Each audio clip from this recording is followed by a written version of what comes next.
देखिए, बांग्लादेश की जो मौजूदा सूरत हाल है बहुत संगीन है। वहाँ पर अल्पसंख्यक हिंदुओं के साथ बहुत जुल्म और ज़्यादती हो रही है और नागुफ्ता सूरत हाल से बांग्लादेश गुज़र रहा है।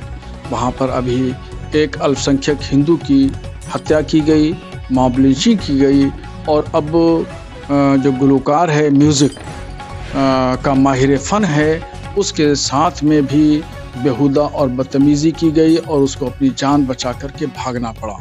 ये तमाम जो भी सूरत हाल है, ये कट्टरपंथी विचारधारा के लोगों ने ये तमाम समस्याएं खड़ी कर रखी हैं और मोहम्मद यूनुस की हुकूमत फेल हो चुकी है और पाकिस्तान की खुफिया एजेंसी का वो आलयकार बन चुकी है। वहाँ की सूरत हाल नहायत ही नागुफ्ताबे है। शेख हसीना जब तक थी तब तक जब तक बांग्लादेश कंट्रोल में था, वहाँ अल्पसंख्यक सुरक्षित थे, उनकी जान माल इज्जत आबरू की हिफाजत शेख हसीना की हुकूमत किया करती थी।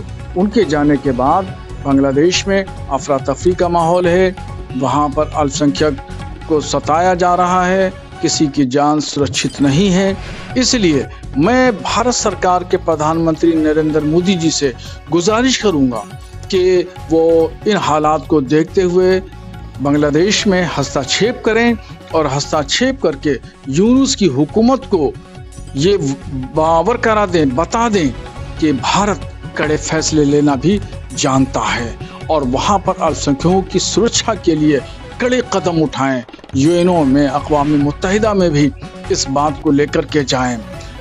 बांग्लादेश वो बांग्लादेश है जिसको भारत ने बनाया, भारत के उसके ऊपर एहसानात हैं। 1971 में बांग्लादेश बना और उस वक्त की प्रधानमंत्री इंदिरा गांधी ने बांग्लादेश के लिए तहफ़्फ़ुज़ फराहम किया, सुरक्षा फराहम की, सपोर्ट किया, फाइनेंशियल सपोर्ट किया। आज भी बांग्लादेश बहुत सारे मामलात में भारत पर निर्भर है, मगर अब वहाँ पर कुछ शक्तियाँ ऐसी आई हैं, कुछ ताकतें ऐसी हैं जो बांग्लादेश की सरजमीन को भारत के खिलाफ इस्तेमाल करना चाहती हैं और यही वजह है कि वहाँ पर तमाम जितने भी कट्टरपंथी विचारधारा के संगठन हैं, पॉलिटिकल पार्टियां हैं, पॉलिटिकल लोग हैं, इन लोगों ने एक अलायंस कर लिया है और वो बांग्लादेश की सरजमीन को भारत के खिलाफ इस्तेमाल करना चाहते हैं। इसलिए अब ये वक्त है कि भारत कड़े कदम उठाए और बांग्लादेश की हुकूमत को वार्निंग दे, तंबीह दे और बता दे कि अगर वहाँ अल्पसंख्यकों की सुरक्षा नहीं हुई और गारंटी नहीं दी गई, वहाँ पर इस तरह के मॉब लिंचिंग किए गए, तो भारत कड़े कदम उठा सकता है, कोई कार्रवाई कर सकता है। लेकिन इस्लाम में क्या ऐसा है किस तरह से कर रहे हैं? ये तो हराम माना जाता है। कुरान शरीफ ये फरमाता है कि एक इंसान का कत्ल पूरी इंसानियत का कत्ल है।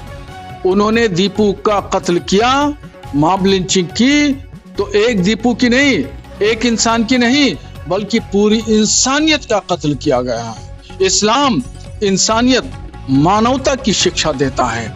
इंसानियत की सरफराजी के लिए, बुलंदी के लिए, इंसान की जान माल इज्जत आबरू की हिफाजत के लिए इस्लाम सबसे पहले फर्ज करार देता है।